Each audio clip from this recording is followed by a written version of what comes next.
Hace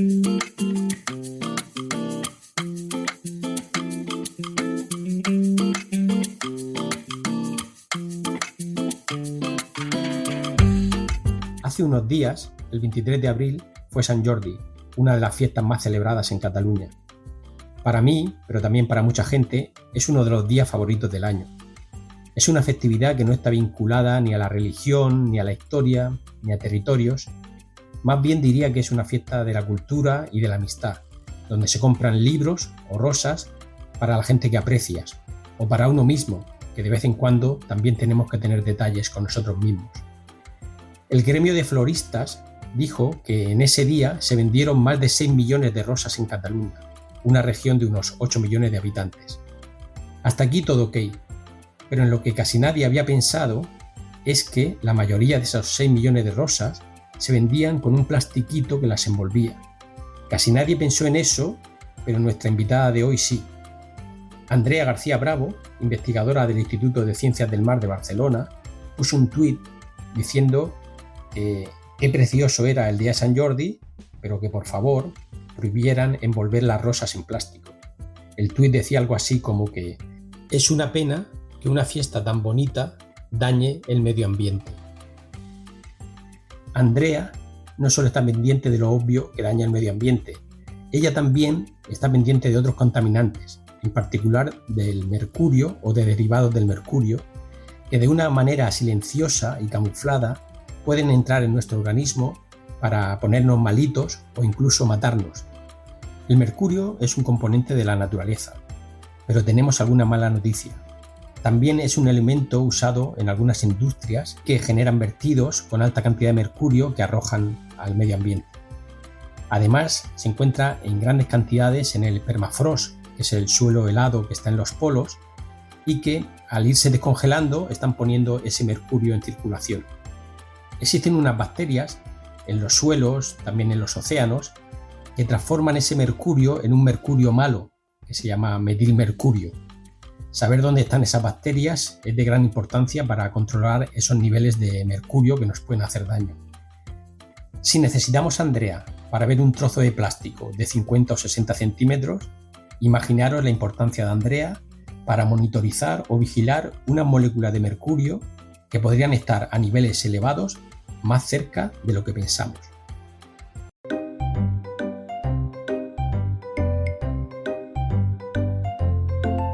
Raticos de Ciencia. Conversaciones con científicos y científicas. La ciencia, como la vida, se disfruta a raticos.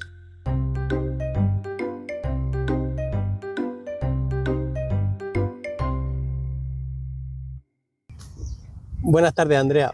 Buenas tardes. Muchas gracias por acudir a este enredo.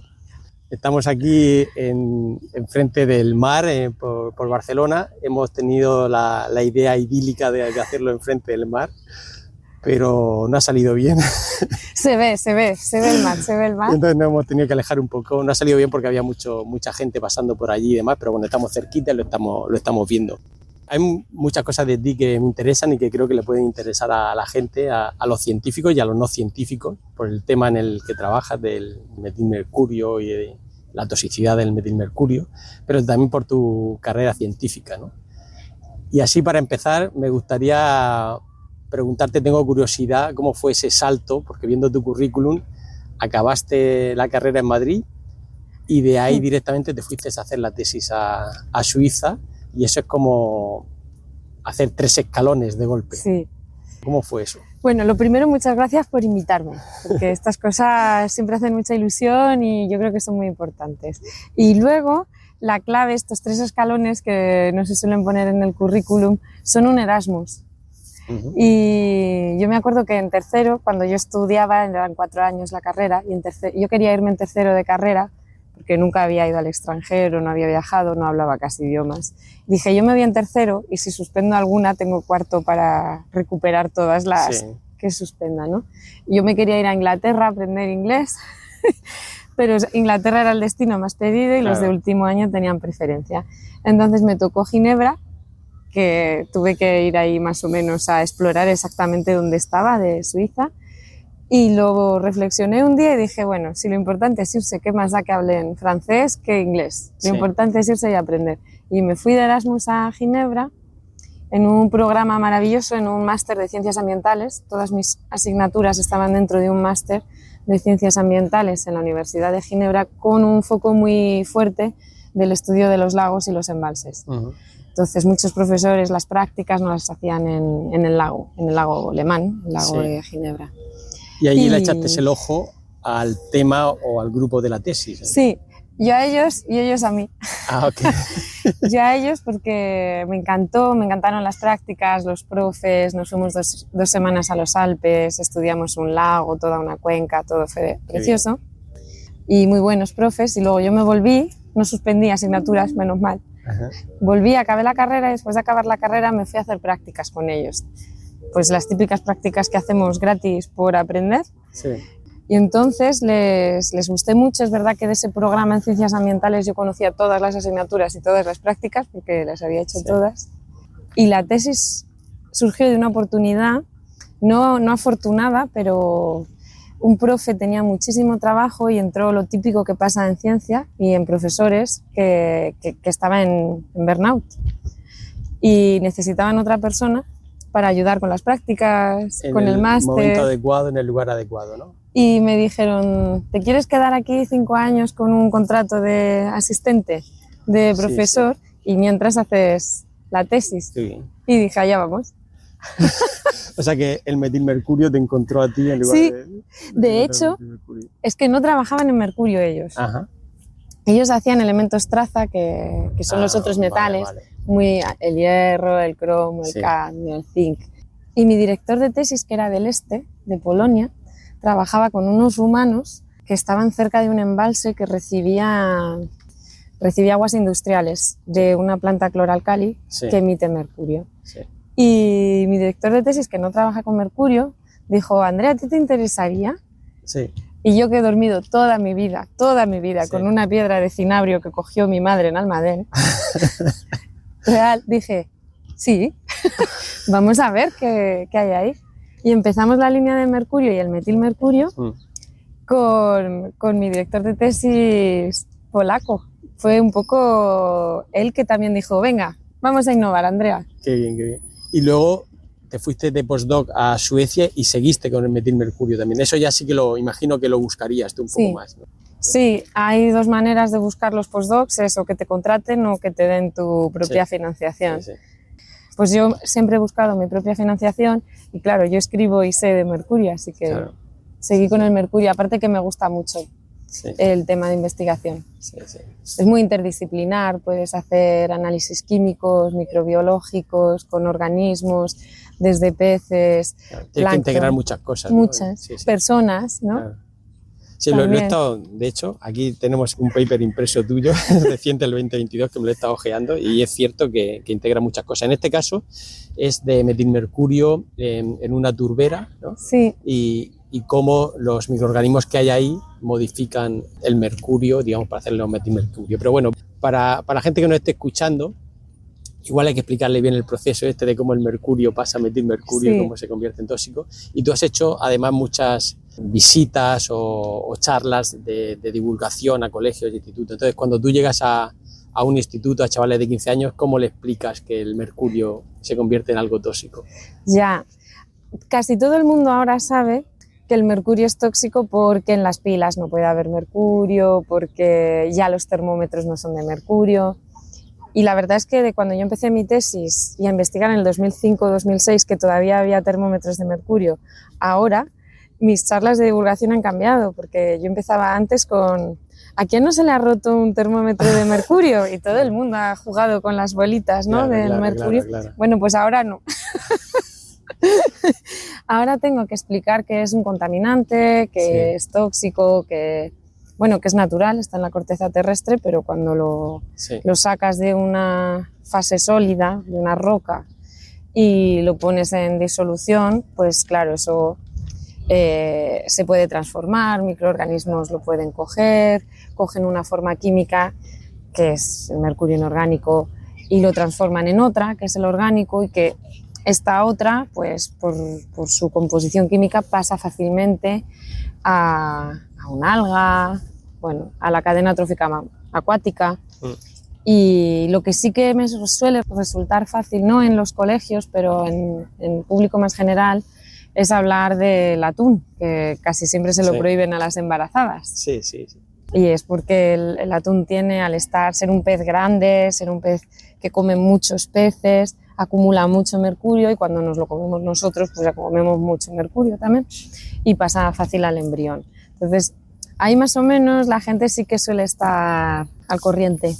Hubo ahí un fenómeno que yo creo que alertó a toda la comunidad internacional, que fue el de la bahía de Minamata, ¿no?, en Japón, que ahí una fábrica estaba echando a la bahía continuamente vertidos que contenían mercurio, y se dieron un montón de casos de malformaciones, de problemas neurológicos y demás.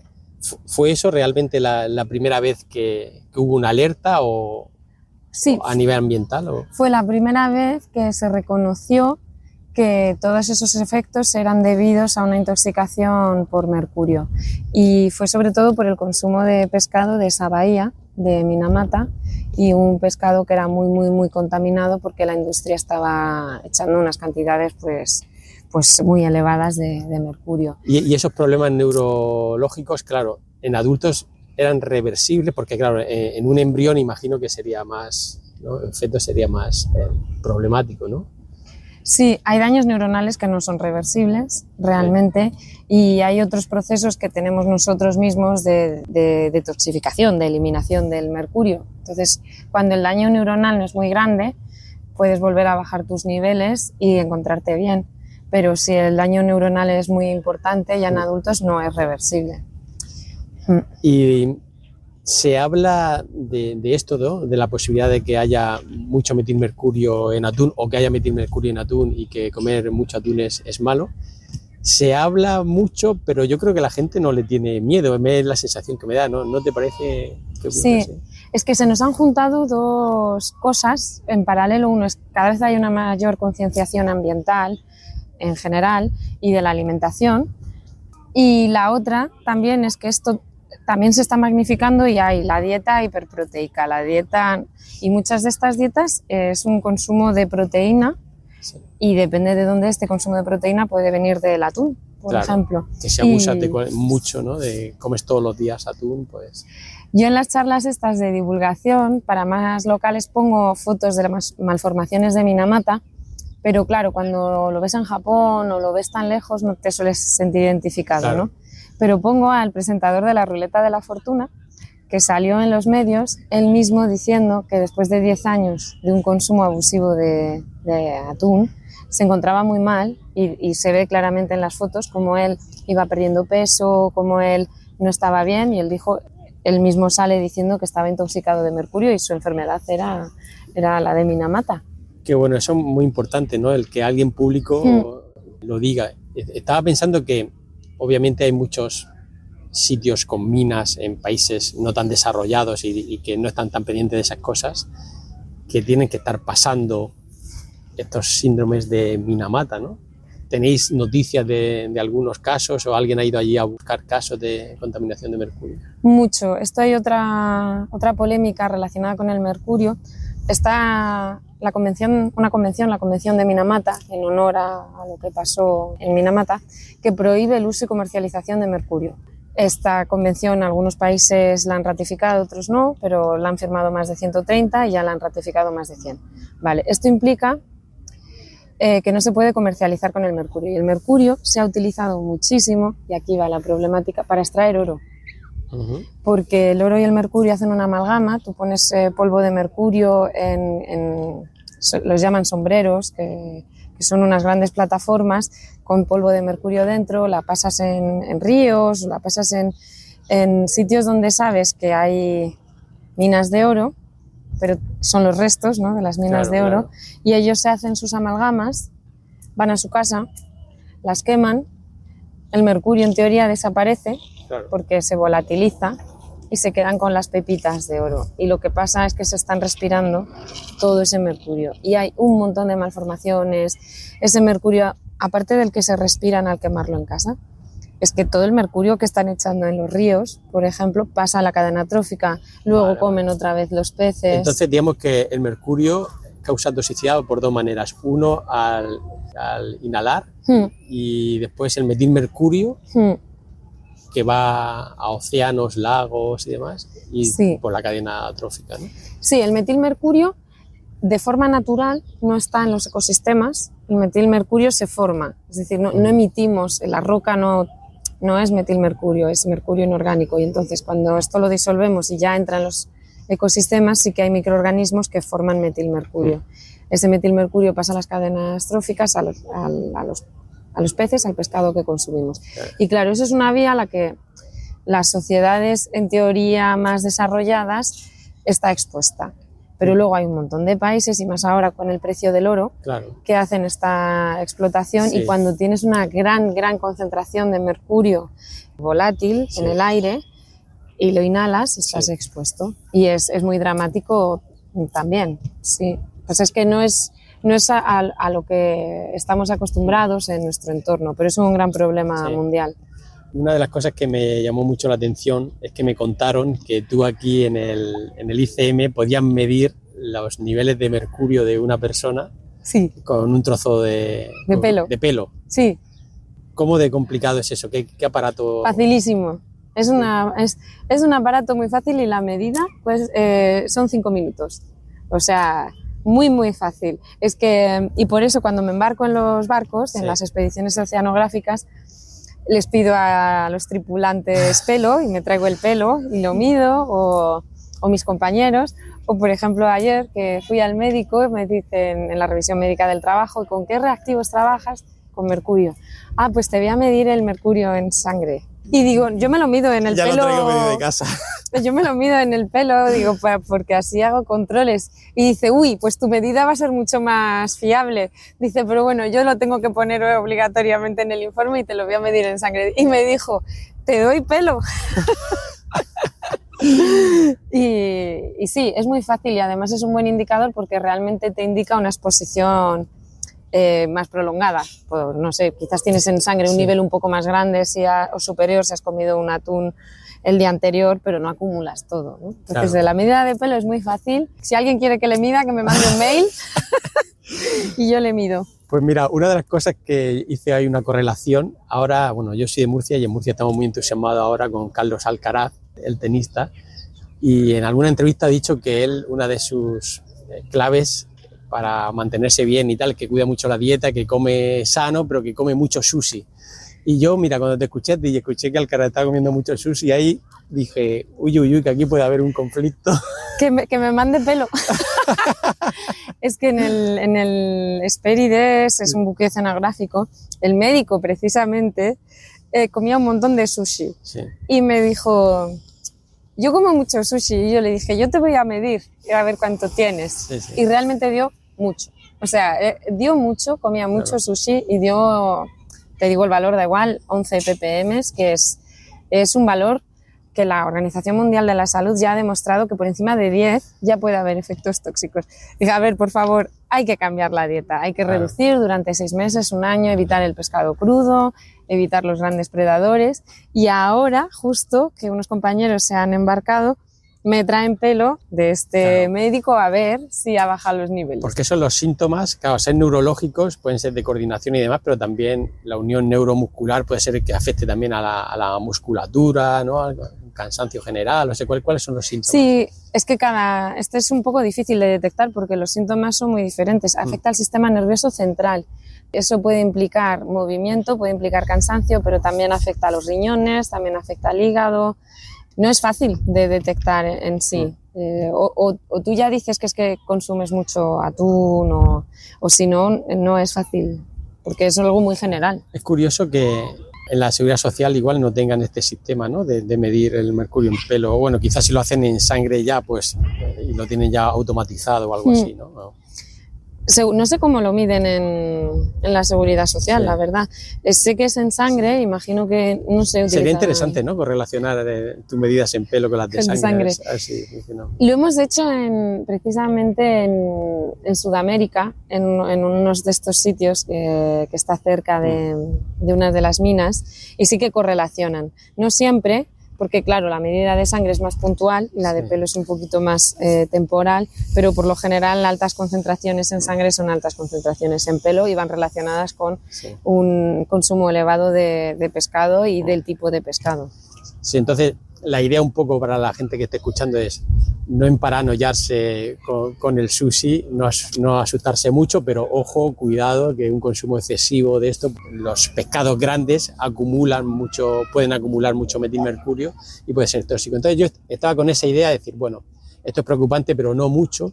Pero justo viniendo para acá en el metro, estaba ahí mirando por Google y he encontrado el caso de una científica en New Hampshire que le cayó metilmercurio en las manos, incluso llevando guantes, y falleció a los pocos meses. ¿Cómo es eso posible? Sí, es que el mercurio tiene muchas especies químicas, muchas formas químicas diferentes. Y a menudo decimos metilmercurio, que es el que se acumula en los peces, pero nos referimos a una forma química que se llama monometilmercurio. Esta investigadora, su caso es muy conocido porque ella trabajaba con una especie química que casi nadie trabaja y casi nadie trabaja con ella porque es muy tóxica, que es dimetilmercurio. Y lo que le pasó es que ya estaba trabajando en condiciones de mucha seguridad, pero sin querer se pinchó con el estándar. Y es realmente una forma muy, muy tóxica, Sí. y el cuerpo no la pudo eliminar ni detoxificar. Increíble, ¿no? Que podía pasar eso. Trabajando por intentar entender la forma más tóxica de mercurio, Sí. que afortunadamente no es abundante y afortunadamente en el medio ambiente no está muy presente, pero es importante entender cuáles son los procesos y mecanismos que hacen que se forme y se degrade. Entonces imagino que, claro, vosotros en el laboratorio obviamente tendréis bastante cuidado de utilizar el metilmercurio, pero sin el grado de paranoia de decir si me cae una gotita me puedo morir y demás. No, además yo suelo trabajar de una manera, se llaman isótopos, yo trabajo con isótopos estables que me permite trabajar en concentraciones bajas, concentraciones que son más próximas a las del medio ambiente. O sea, ya la forma que tenemos de trabajar, al menos en el ICM y Instituto de Ciencias del Mar y en mi grupo de investigación, es utilizar unas formas y unos estándares y unas soluciones de mercurio que son las naturales. Que las naturales en agua y en suelo y sedimentos son muy bajas. El problema es que en los peces se acumula y ahí son altas. Ya. Bueno, esa es la contrariedad que tiene el trabajar con metilmercurio, pero luego tiene muchísimas ventajas y es que hacéis muchas expediciones o viajes de muestreo, ¿no? Ah, sí. Y bueno, yo sé algunas, el año pasado estuviste en la Antártida, ahora justo vienes del Mar Menor, no sé, el Mar Menor yo le quiero mucho, no es lo mismo que la Antártida, pero ¿cuál es el sitio más chulo en el que has estado muestreando? El más bonito, qué difícil, no sé. Porque, bueno, me has dicho también que has estado en los Alpes, ¿no? Sí, es que, claro, es muy difícil, no puedo. O alguno, Claro, el top 3. He estado en sitios muy feos, muy contaminados. ¿Cuál es el más feo que has estado? El más feo, más contaminado fueron los embalses en Rumanía y estaban muy contaminados. Luego tenemos el estudio de un acuífero aquí en Mataró, que también es muy feo. Y si no, claro, los lagos alpinos son preciosos, claro. Esas aguas así, claro.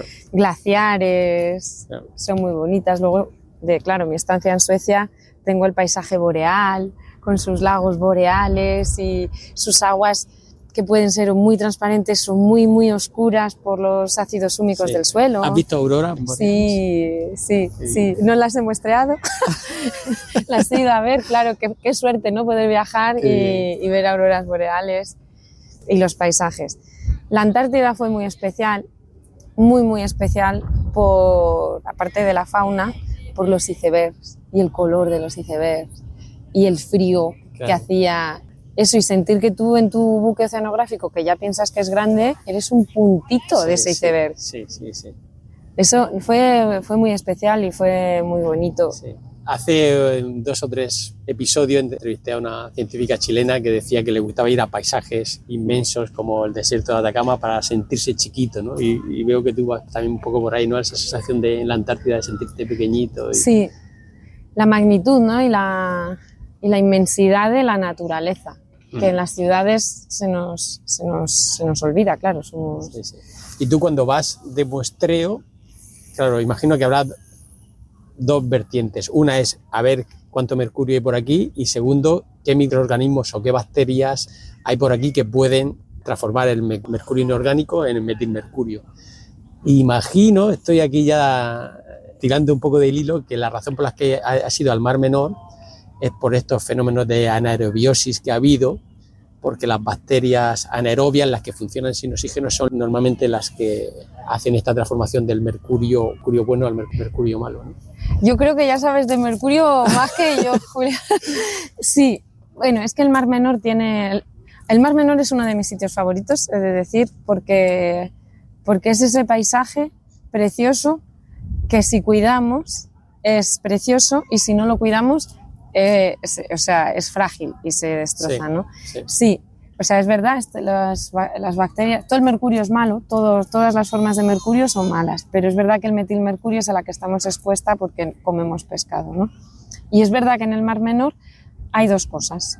Mi pregunta científica realmente es, ¿se forma en el Mar Menor cuando hay estos eventos de anaerobiosis o se forman las aguas subterráneas que vienen muy cargadas de nutrientes, fertilizantes y que tienen esa anaerobiosis y cuando ya llegan al Mar Menor en realidad se diluyen si no hay un efecto gordo, ¿no? De anaerobiosis? Pero esa agua subterránea durante todo el año es anaerobia y llega ahí a la zona, ¿no? Han muestreado dentro y fuera del Mar Menor, entonces. Sí, sí. Qué interesante. Esto fue gracias a Jordi García Orellana, que la verdad es que él lideraba un grupo en la Universidad Autónoma de Barcelona sobre el estudio de las aguas subterráneas y con una colaboración con Clara Ruiz González, que ella estudiaba los microorganismos, pues me acogieron para estudiar los microorganismos y el mercurio. Y bueno, que nos abandonó Jordi, porque se murió en el Mar Menor, de hecho, el año pasado. Y nos ha dejado todo su legado de estudio del Mar Menor y nos hemos ido a tope a seguir investigando sobre el agua subterránea allí.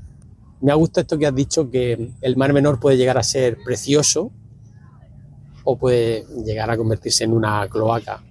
Y me ha recordado en un viaje que hicimos por Sudamérica, paramos en un lugar cuyo nombre no recuerdo muy bien, creo que la ciudad se llamaba Neuquén, en un hostal ahí de mala muerte, y voy a recepción y me encuentro una foto en grande del Mar Menor.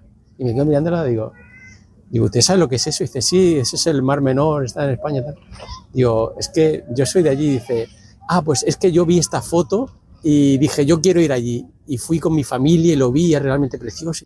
Yo creo que es una joya que no la hemos sabido cuidar y bueno, ojalá que se pueda recuperar con la actividad de gente como tú, porque es un sitio realmente precioso. Hace falta, nosotros aportamos el conocimiento y luego hace falta pues que se aporten las medidas, ¿no? Pues hay que reducir la cantidad de nutrientes que le llegan al Mar Menor. Sí. Eso lo trabajamos también con ahora el grupo de Valentí Rodellas de la UAB y ver cuántos nutrientes llegan. Sí. Y si se detectan y sabes de dónde vienen, pues sabes dónde atajar. Luego hay que tomar decisiones. Claro. A mí me gusta combinar preguntas más personales con preguntas más científicas, pero tu tema es tan interesante que me estoy haciendo un poco sesgo hacia lo que trabajas. Pero vamos a preguntas más personales. El vóley, ¿no? Que me han dicho que eres muy pro en el vóley. Para ser muy buena en el vóley, como me cuentan que eres, has tenido que estar jugando mucho al vóley. Entonces, ¿cuándo empezaste? Y sobre todo, después en todo este periodo de Suecia y Suiza, ¿has estado jugando todo el tiempo? Sí, yo empecé a jugar al vóley en el patio de mi cole gracias a una persona que se llama Francisco Pérez Durán, que era futbolista profesional. De hecho, él jugó en la Quinta del Buitre con Butragueño, Sánchez, en el Castilla. Lo buscaré. Sí, y Paco. Ajá. Paco se lesionaba mucho los aductores, tiene unas piernas muy grandes, sí, y le pesaban, y justo cuando todos subieron al Real Madrid, él se quedó en el Castilla y luego fue jugando en otros equipos, en Gijón, bueno, se movió mucho por España ya. Estudió químicas y cuando dejó el fútbol fue profe, y entonces un deportista es deportista y montó la agrupación deportiva en mi cole, se le daban bien todos los deportes y montó el vóley, y yo y él somos amigos ahora, sí, actualmente. Él siempre recuerda a una niña pequeña de 10 años con una pelota más grande que ella, que yo le decía, Paco, jugamos, sí, y así empecé. Y la verdad es que es una cosa que me ha regalado Paco y que me quedo porque ha sido mi sociabilidad en todos los países a los que he ido. He estado federada en todos los equipos, en todos los países. Sí. Estuve federada en Madrid, me fui a Suiza y nada más llegar estuve en 2 equipos federados de vóley femenino. Luego me fui a Suecia y también me federé en un equipo femenino. La verdad es que era muy intenso, y con la vida del postdoc dejé el vóley a esa intensidad pues 2 años y me fui a jugar en un mixto por diversión. Sin... Intenso te refiere a que era muy formal en el sentido de viajes para jugar, entrenamientos y demás. Entrenamientos que eran muy tarde por la noche, 2 horas, 3 horas de entrenamiento, los partidos los fines de semana con un viaje a distintas ciudades. Ahí en el postdoc ya empecé a hacer un vóley más amateur, empecé a jugar en mixto, y cuando volví a Barcelona, vine a Barcelona, yo vine por motivos personales, y me venía al principio como a teletrabajar desde Barcelona, incluso si mi contrato estaba en Suecia, y yo digo, necesito hacer deporte, voy a ir al gimnasio a ver qué se cuece. Mira, hay una clase de Zumba, dije.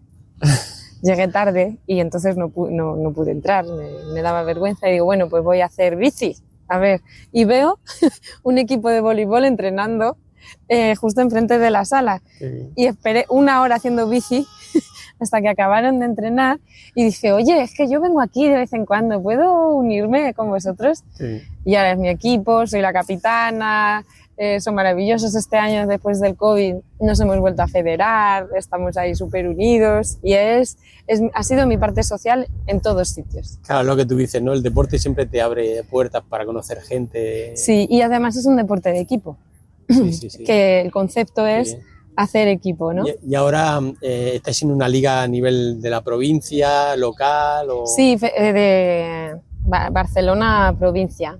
Federados en o sea que mixto. También os tenéis que mover por pueblos los fines de semana y demás. De momento es como todo muy cerca, todo esto de Barcelona. El área metropolitana, sí. ¿no? Y creo que dentro de 2 semanas nos vamos a Sant Quirze a echar ahí también el partidillo, pero... Qué bien. ¿Y el vóley playa le das también en verano? La verdad es que al vóley playa solo he jugado, nunca, ninguna de mis ciudades ha sido realmente playera, así que empecé a jugar con el COVID. Porque como todas las actividades interiores y los pabellones estaban cerrados, pues dijimos, pues a la playa. Claro. Y me gusta mucho. El que es bueno en vóley, digamos, indoor de pabellón, ¿es bueno en vóley playa o no tiene nada que ver o sí? A ver, si se compara una persona que ha jugado al vóley indoor con una que nunca ha jugado, sí, tenemos ventaja, pero técnicamente, posiciones, el toque, la pelota, es muy diferente, ¿sabes? No es igual, no. Sí. Mira, nosotros ahora en casa, a la hora de acostar a la peque, ponemos un poquito de un canal en catalán de dibujos animados que son de vóley, no sé si lo has visto alguna vez. No, ¿cómo se llama? Es una serie japonesa, no me acuerdo del nombre, lo buscaré, normalmente pongo el enlace a las cosas de las que hablamos, lo pongo ahí en el podcast, lo buscaré y lo pondré, pero me parece súper chulo porque es una serie japonesa y la serie son partidos chicos jugando al vóley, entonces explican un poco las estrategias y demás, y lo hacemos un poco por hacer oído del catalán, pero yo me quedo realmente flipando de este tipo de cosas, ¿no? De triple defensa o triple bloqueo, ese tipo de cosas, ¿no? Quizás me lo tengo que mirar, o tenemos que coger al equipo y empezar a mirar esto. Pero hay mucha estrategia, ¿no? en el vóley, en realidad. Hay mucha estrategia en el vóley. Tienes que tener mucha visión, bueno, como en cualquier deporte, mucha visión de juego, mucha anticipación, y porque es muy rápido. Por ejemplo, yo lo noto en mixto, ¿no?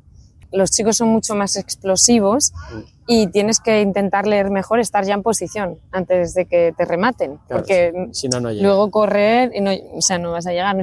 En el femenino corres mucho más, claro, no es tan explosivo, entonces sí que te da tiempo, Sí. pero te pasas corriendo todo el partido. Y en vóley playa sí que corres sin parar, porque claro, es un 2 contra 2, pista es un 6 contra 6, tienes posiciones más definidas.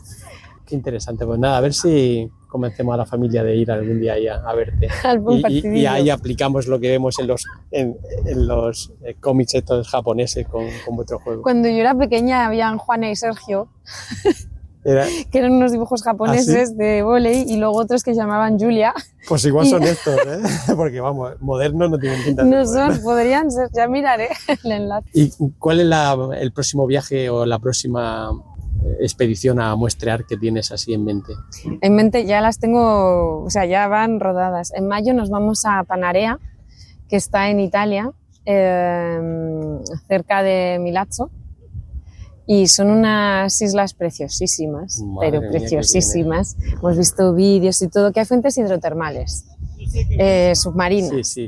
Y las fuentes hidrotermales, los volcanes, toda esta actividad volcánica pueden ser fuentes naturales de mercurio, pero no están cuantificadas. No sabemos si son fuentes muy importantes, muy poco importantes. Entonces, si queremos saber cuánto mercurio antropogénico, cuánto mercurio emitido por nosotros hay en el océano, tendremos que saber cuánto hay natural. Sí. Así que vamos a ir en un proyecto con unos compañeros franceses, liderado por un grupo francés en Marsella. Nos vamos allí a ver, bueno, qué microorganismos emiten estas fuentes hidrotermales o cuáles son los que consiguen vivir con los nutrientes, es una fuente de nutrientes también, cuánto mercurio se emite y Pues a ver. menos mal que de vez en cuando vas a sitios feos como Rumanía o Mataró, si no daría mucha rabia. Sí. No lo hemos dicho, pero tú eres investigadora Ramón y Cajal, que eso ya significa que estás al menos dentro del sistema. Pero bueno, el sistema todavía tiene sus curvas, ¿no? Sí, todavía no me ha de verdad acogido en su seno para siempre. Exacto, pero bueno, yo creo que estás en el buen camino. ¿Tienes ya, digamos, algunos estudiantes que están trabajando contigo y demás? ¿Cómo se lleva eso de empezar a ser jefe así de repente? A mí me gusta mucho. Yo ya tengo 2 tesis defendidas, ya en Suecia, las 2. Ah, vale, que ya venía rodada un poquito, ¿no? Sí, en Suecia sí que te dejan realmente supervisar y ser parte del sistema desde bastante temprano. Aquí cuesta un poquito más, bueno, pues por formalidades administrativas realmente. Y ahora mismo tengo 4, que no son pocas. Una que comparto con Silvia Cinas y con Olga Sánchez. Carla, que está a puntito de terminar, así que está en su fase ahí más estresante. A tope, Carla. Y muy bien, mucha suerte. Luego pues tengo ahora 3, que está una ahora pronto 2 años que ha empezado y otras 2 han empezado hace un añito, un poquito menos de un añito. Me gustan mucho los estudiantes porque ves el aprendizaje. De hecho, mi contrato de tesis era sobre todo dar clases y luego tesis. Y yo desde que tengo 15 años doy clases particulares para sacarme un dinerillo extra, ¿no? De mates, de química y eso. Sí. Siempre. Entonces, me gustan mucho los estudiantes, me gusta mucho que aprendan, me gusta mucho el aprendizaje que yo hago de, bueno, ¿cómo puedo llevar al estudiante a un nivel superior? ¿Cuáles son sus capacidades? ¿En qué puede esta persona mejorar mucho? El que puede no interesar a esta persona. Ese análisis de intentar mejorar o potenciar es muy interesante. Sí, estoy de acuerdo contigo. Ahora se habla mucho de la medicina personalizada, de que cada paciente necesita un tratamiento y se podría hablar de las tesis personalizadas porque quizá cada estudiante de doctorado es muy diferente y necesita cosas diferentes, ¿no? Sí. Y guiarlo hacia donde, a cubrir lo que necesita y pulirle lo que igual le estorba, ¿no? Sí, exactamente. Ayudarles a que, o sea, para mí es ayudarles a que ellos se conviertan en buenos científicos, porque no tienen que ser el científico o la científica, son chicas, que yo soy, ellas son, de otra manera y tienen que ser Claro. científicas diferentes, desmarcarse con sus mejores Sí. cualidades, ¿no? Sí, ¿Cómo les ayudo yo a eso? ¿Cómo les quito cosas de encima que les pueden molestar, ¿no? claro. Eso es guay. Lo que pasa es que, ¿qué te pasa? Que tú empiezas a hacer cosas guays, pero arrastras la de, bueno, pues que yo me gustaría tener mis 3 semanas de sentarme con mis datos, hacer mis gráficas y no tener que firmar 20 papeles, Todo eso me suena un poquito. ¿no? Y es como, ay, ¿hace cuánto que no consigo sentarme 3 horas a tratar estos datos? Sí, es uno de los grandes problemas que tenemos en la ciencia hoy en día, que realmente de las horas semanales que le dedicamos al trabajo, son muy poquitas las que nos quedan realmente pues, para pensar o para experimentar o para probar o para errar y demás, ¿no? O sea, es que es muy triste, pero la mayoría del tiempo se va en cosas que no son productivas, digamos, para los proyectos científicos, ¿no? Pero bueno. Mucho papeleo. Y menos mal que están las estudiantes que te tiran, ¿no? Claro. Ay, he leído este paper, ay, es que tengo ahora mis datos. Y que estás obligado realmente a decir, bueno, pues ya haré estos papeles esta noche. Me voy a poner, ¿no?, con la estudiante a ver estos datos, a ver estas cosas. Sí. Y te mantiene ahí a tope, porque es que si no puedes acabar con la burocracia. Sí, sí. Bueno, siguiendo por preguntas personales, a mí hay un podcast que me gusta bastante que se llama Hotel Jorge Juan y no hace mucho, cuando estaba empezando a gestar la idea del podcast escuché una entrevista a un humorista que le preguntaron, ¿tú cómo empezaste a ser humorista? Dice, yo empecé copiando. Dice, había 2 que me gustaban y les copiaba.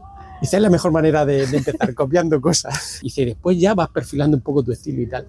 Y me pareció una buena idea, ¿no? Y yo en realidad el formato y demás de este podcast lo copio un poco de Hotel Jorge Juan, que me gusta, porque ahí hablan más quizá de libros y literatura, pero también lo combinan con cosas personales y esta mezcla me gusta.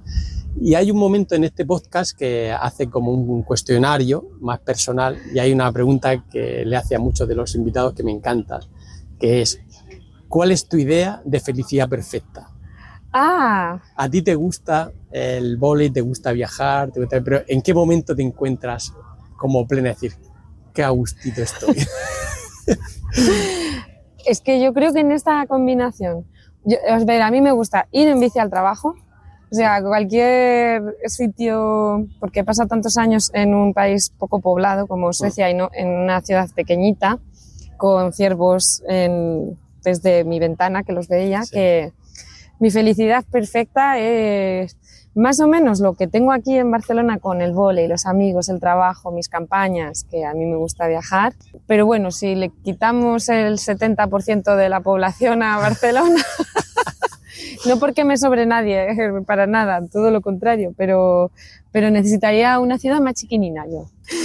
Lo mismo con todo lo que tengo, pero pues eso, que las distancias sean un poquito más cortas, el ruido, ¿no? Hemos tenido el problemilla para encontrar el sitio porque Claro. es difícil en la ciudad encontrar un sitio recóndito sin Entonces, ruido. tu idea de felicidad es, imagino, ¿no?, un día completo en el que en el laboratorio interaccionas con estudiantes, te echas tu partidito de vóley, te vas en bicicleta a Una casa. cervecita después del Cervecita. vóley Muy bien ese complemento de la cervecita.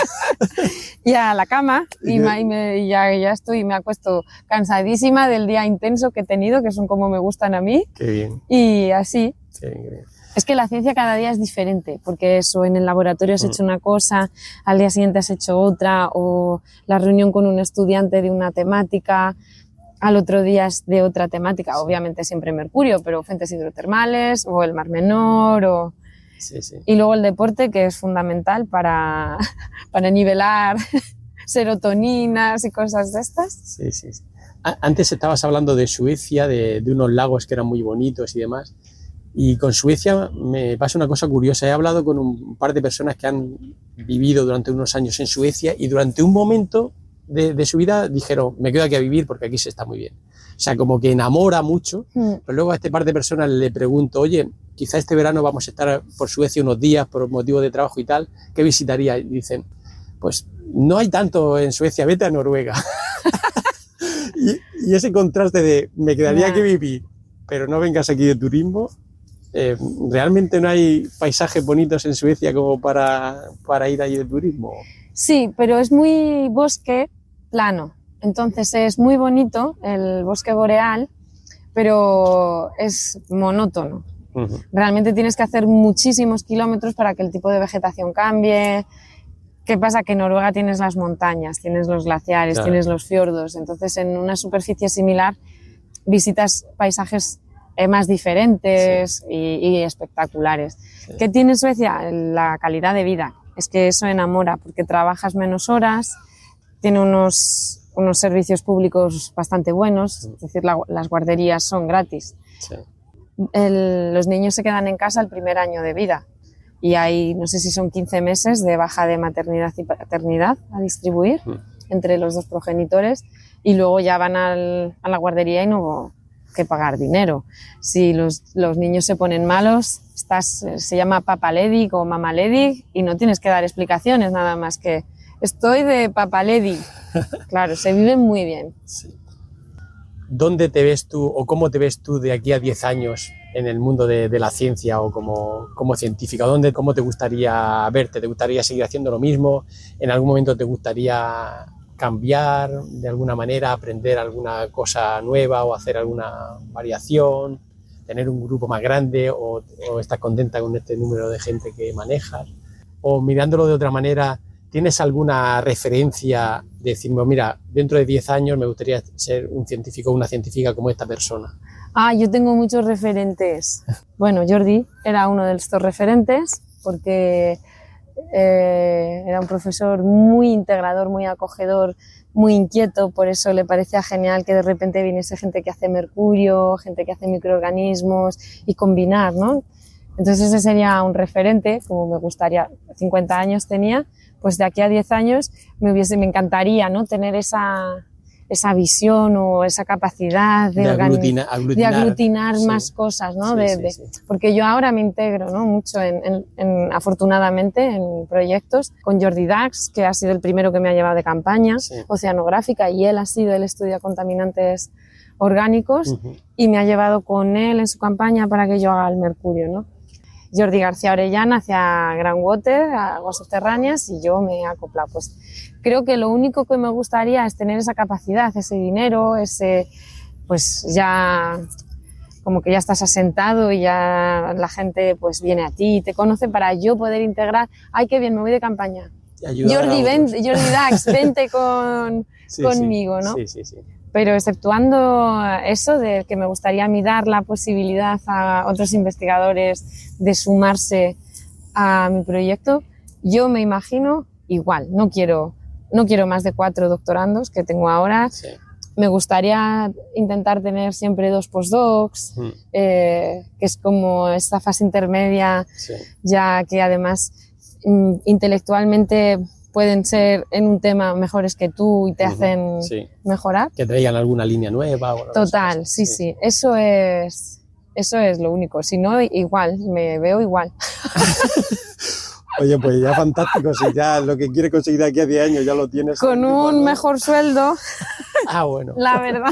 Y fija, sin pensar que en 3 años me quedo sin contrato, pero... Bueno, los sueldos en ciencias es que es complicado y más viviendo en Barcelona, o sea, la vida aquí sube más rápido que los salarios, ¿no? Es un problema esto, la verdad que sí, que el nivel de vida, claro, porque los sueldos son los mismos en todas las ciudades, si no cuesta el alquiler lo mismo en Soria, Salamanca, León, Gijón que Barcelona. Chavales cuando vienen a visitarnos a nuestro instituto, siempre nos preguntan, bueno, ¿y ganáis mucho dinero? Entonces yo siempre digo, ¿para qué quieres el dinero? Para comprar experiencias. Aquí en esta profesión las experiencias van gratis. Gratis, sí. No, yo quiero dinero para pagar el alquiler. La verdad, lo demás, que es lo que se lleva una gran parte del sueldo en Barcelona, pero lo demás ya está, ya viene. Y tienes una perrita, ¿no? Sí, mi perrita que se ha venido al Mar Menor a muestrear, se ha venido a 3 congresos. Viajar, está acostumbradísima a viajar. Qué bien. En congresos la llevo a las charlas porque es un chihuahua y se queda dormida, no ocupa espacio, no ladra. Es un chihuahua que no ladra. Qué bueno. Y en el Mar Menor todo el día ahí en la playa mientras clavábamos los piezómetros y sacábamos el agua subterránea y ella ahí al sol como una reina. que estás ocupada y que ya volverás en algún Sí, momento, sí, ¿no? ella mientras te vea así, vale, pues me vuelvo a dormir. Perfecto. Pues muchas gracias, Andrea, he disfrutado mucho de esta charlita. Yo también, gracias por la invitación, qué Y- ratico más bueno. He pasado un ratico bueno. Espero que no hayan salido demasiados ruidos de fondo. Por aquí ha pasado un papá con su hija en bicicleta y demás, pero bueno, son cosas del directo. Pues muchas gracias y hasta la próxima. Hasta la próxima.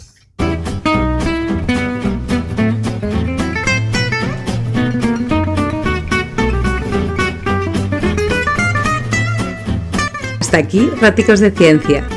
Te esperamos en el próximo podcast.